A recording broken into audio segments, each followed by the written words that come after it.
What's going on, everybody? Welcome back to a new semester of On the Clock. We have new twists, we have new picks, we have a ton of new stuff. But before that, let's get to a quick recap of what happened last semester. Welcome back to On the Clock. I don't even really need to be here. What'd you pick? This one, dude, this one's a meatball right down the center. Yes, because you've hit so many out of the park this semester. I think Vegas knows something you don't. -3 at the Chargers, I don't know. At the end of the day, I like this hit. Bow! How are we going to get to the top? Why does everybody just hate on me? I would All love hating on and me. appreciate the support know what? from me. Everyone's rooting Absolutely. against Veen. All right, I'm not going to lie to you guys. It's the last show of the semester, so I went a little bit out of left field. So we're either going to have a horrible week or a phenomenal week. So that's my most reasonable pick. I do have the Lions money line, though. 20. Yes, the Lions are my reasoning for the Lions. So that game is pretty much going to decide a semester of picking on this show. The Yeah, why Lions are not? gonna. It's Ding Dong. The Wicked Witch is dead. I'm so pumped. Graham Mertz, goodbye. Last 3 locks of the semester for me, and they're going to get kind of weird. Unfortunately, I have some sad news. The Kraken money line is at -200 odds. So instead, I'm taking the -1.5. Let's ride the spread. Roll Octopus. Octopus are a wagon. You would take Illinois, wouldn't It's you? in He's going to take Texas. Illinois. Is Illinois. Illinois. Money line. Weird with the very last pick I have this semester on the clock. Please tell me you're choosing Loyola Chicago. The You spread can't is go against 19.5, and I am taking the Ramblers. I believe that's their mascot. All I know about Loyola Chicago is Sister Jean. Professional darts. It's much We're weirder. going to professional darts for my last pick of the semester. Mickey Manshell over Ben Robb. He is the Cyclone. He's going out a left-handed monster. You heard it here first. You heard it here. Like, that's how we got to go out for the semester. Thank you for the semester. Have a good one. Take care as always. So now that you're caught up to speed, the key debate going down the stretch of last semester on the Clock was I was in first, but Jordan, not that matters, but Jordan Ziegler and Dylan Vanderveen were in a absolute horse race for not last place, right? So let's finally find out the question you've all been waiting on: who got last?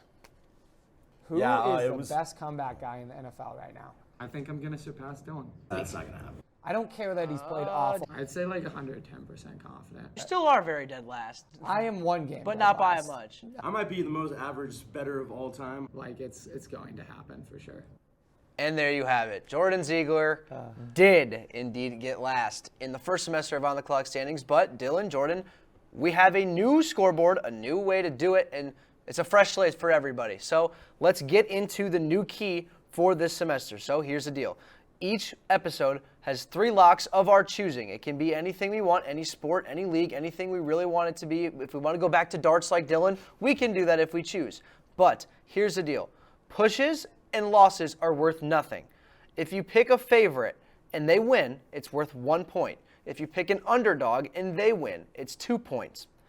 Very simple. And our last little stipulation, if you hit a 2-leg or more parlay, it is worth 5 points to your total. So nobody's really out of it. Nobody is really in last place because all you have to do is hit a couple of parlays and you're right back in first place.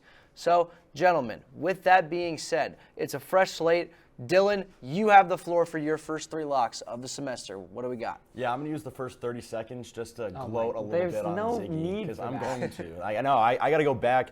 Thank you You to, barely beat I'm me. repping to Kansas today just because, they saved me with an onside kick, put that over there in the Liberty Bowl. Obviously, it ended up scoring, 169 points or something like 103 that. points, yeah, something like that. It was unbelievable that ended up happening. And then Mickey Mansell, one of the greatest dart legends of all time. You the didn't Cy- even know who that guy Cyclone. was.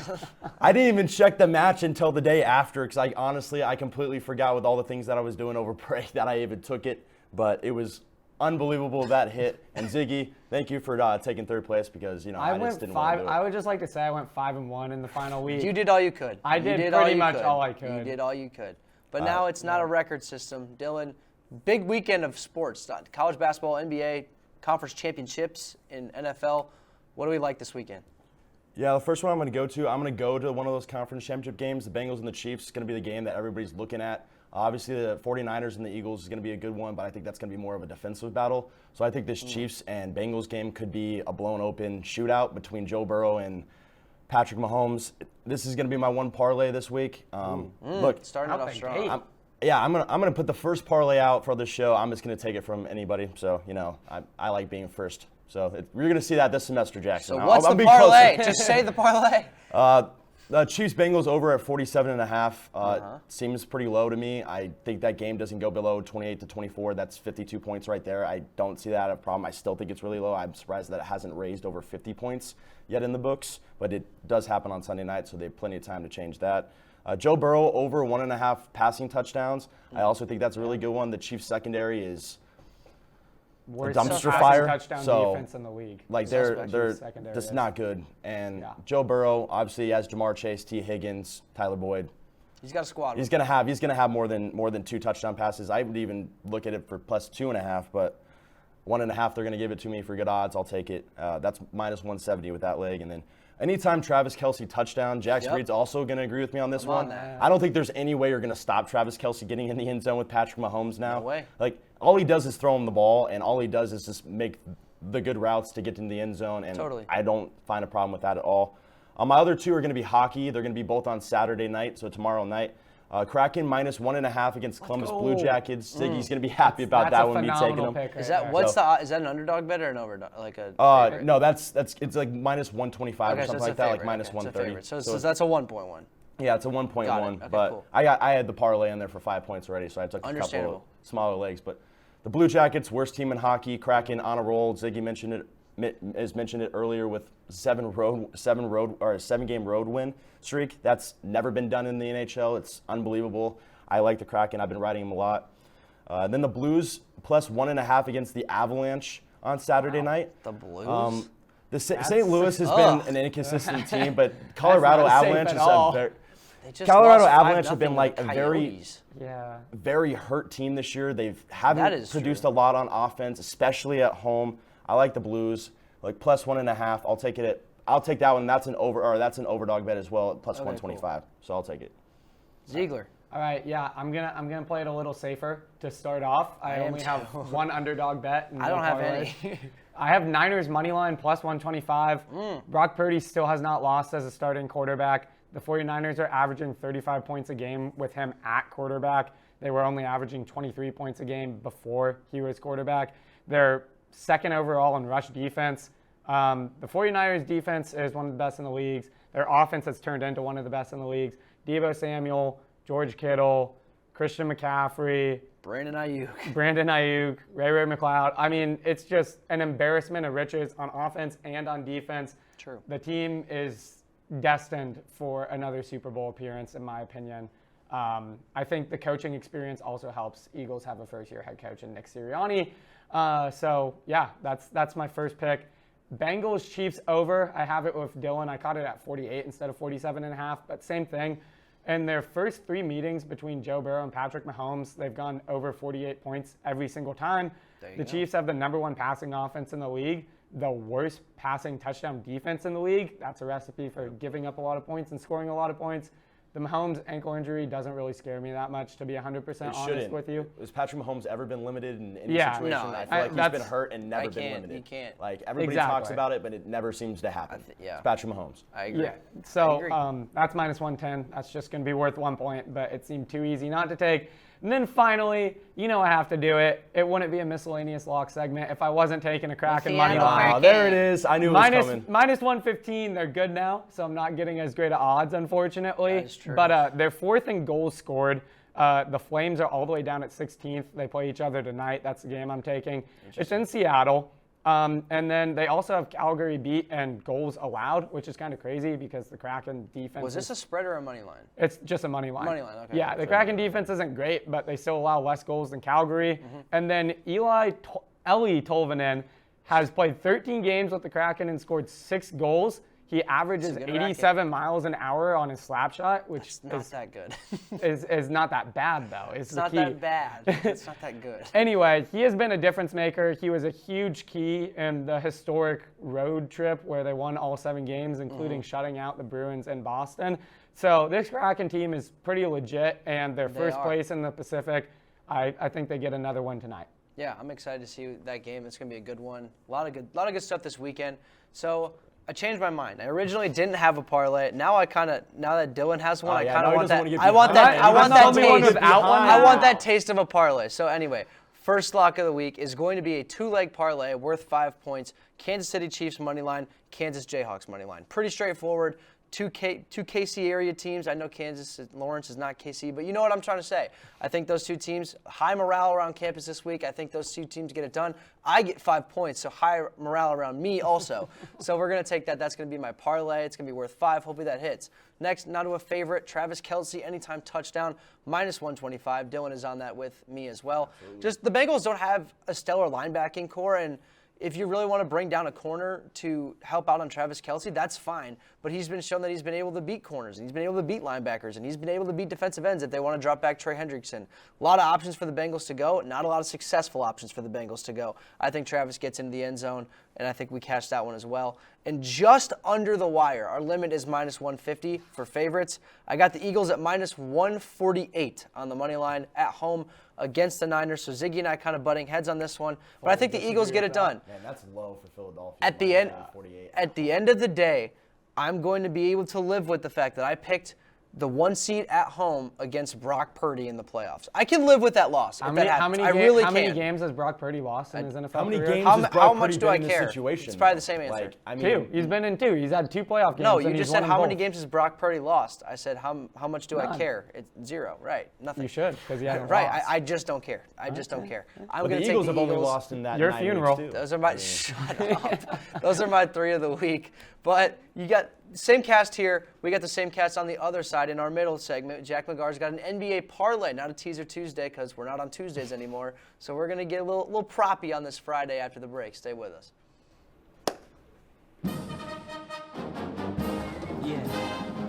Yeah, I always just clap when it's hard. This is where everyone's talking amongst themselves. Do you know how to do it? Do you know how to do it? Are we supposed to smile? When do we start? Somebody over here already started. Can we talk about the piccolo part? It's the most complicated one. It is. If you listen, you're doing it when the band's not playing. You have to tell me when it starts. I still don't know. Here we go.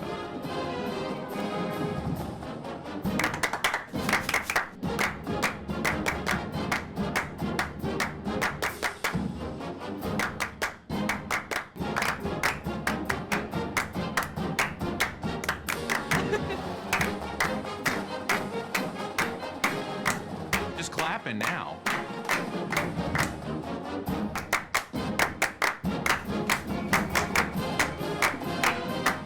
No humps. Nailed it. I practiced this morning. Mine was just 2 people. It has a right and a wrong way of doing it.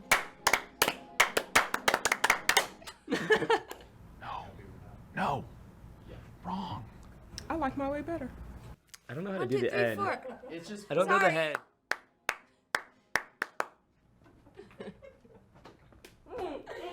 It's hard by yourself. What's up, guys? I'm Jack McGar again. Sadly, there is no NFL Teaser Tuesdays anymore, but now we switch to the NBA, where the NBA has been a fantastic league so far this season. There's been a lot of great games, a lot of people scoring a lot of points, and today I'm going to give you 6 props that I really like for tonight's slate. Starting off with Giannis over points at 30.5. He's playing the Pacers right now, and the Pacers right now do not look good. Tyrese Halliburton is, of course, still hurt, and the Pacers are right now just kind of tanking right now until Tyrese gets back. Giannis is coming back off injury, and he's going to put up a lot of points right now. The Pacers defense just is not very good. Miles Turner does not scare me when Giannis is playing. Right now, I think his line just went to 31.5 as I'm saying this, but I got it at 30.5. The next leg I'm going to take is Ja Morant over rebounds. He averages 7 rebounds a game versus the T-Wolves this season. The T-Wolves just really aren't that good again. Ja Morant is missing Steven Adams, and Steven Adams is the #1 rebounder in the league. And the Memphis Grizzlies are also the best rebounding team in the entire league as well. And without Steven Adams, that means a lot more rebounds to go around, and I think Ja Morant's going to take advantage of that. He only needs 5.5. I think he easily gets 6. I think he goes around 7 or 8, but I'll easily take 5.5 as the second leg I'm going for. My third leg is going to be Shai Gilgeous-Alexander over 29.5 points. I think that's probably the freest prop in all of basketball this season. Every single night he's going for 30 or more every single game. 29.5 I think is pretty easy.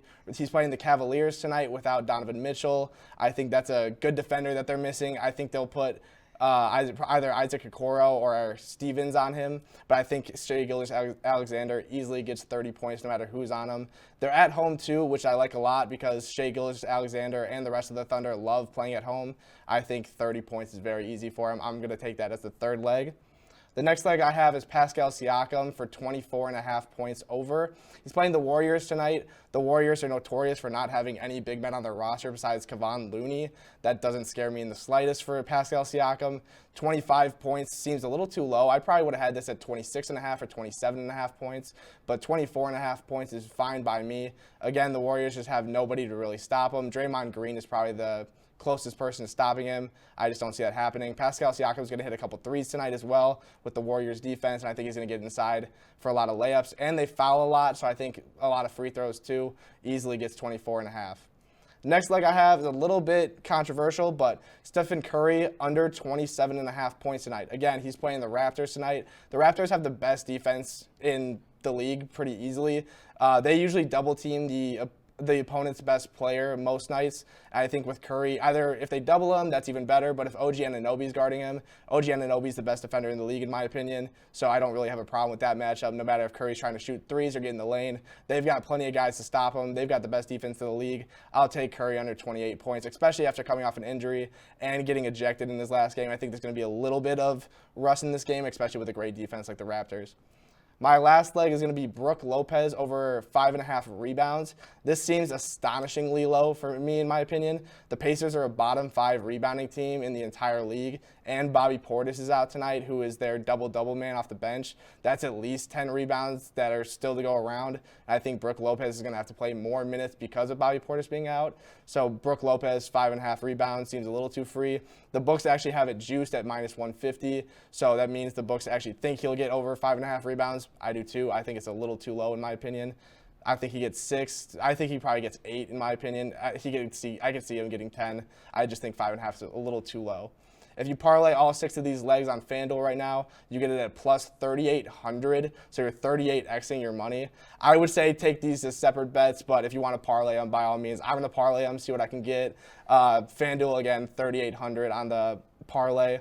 And a nice little game play that I like today and that are not props is the Thunder -1. They're at home against the Cavaliers tonight. Cavaliers, again, are missing Donovan Mitchell and just played last night against the Rockets. They blew out the Rockets. That's not astonishing in my opinion.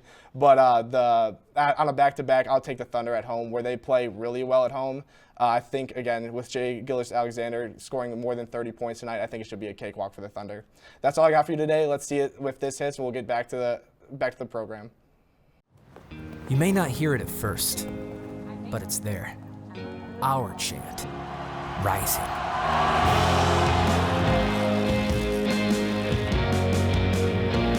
On this summit, callings converge, voices unify into a chorus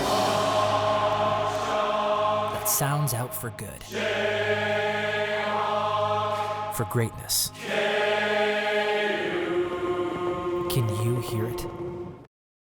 Hello and welcome back to On the Clock. As we mentioned earlier, we're going to be doing a few new things this year, and one of them is going to be we're going to have themes at the end of the year. And so our theme this week, it's a little bit more basic, but it's futures.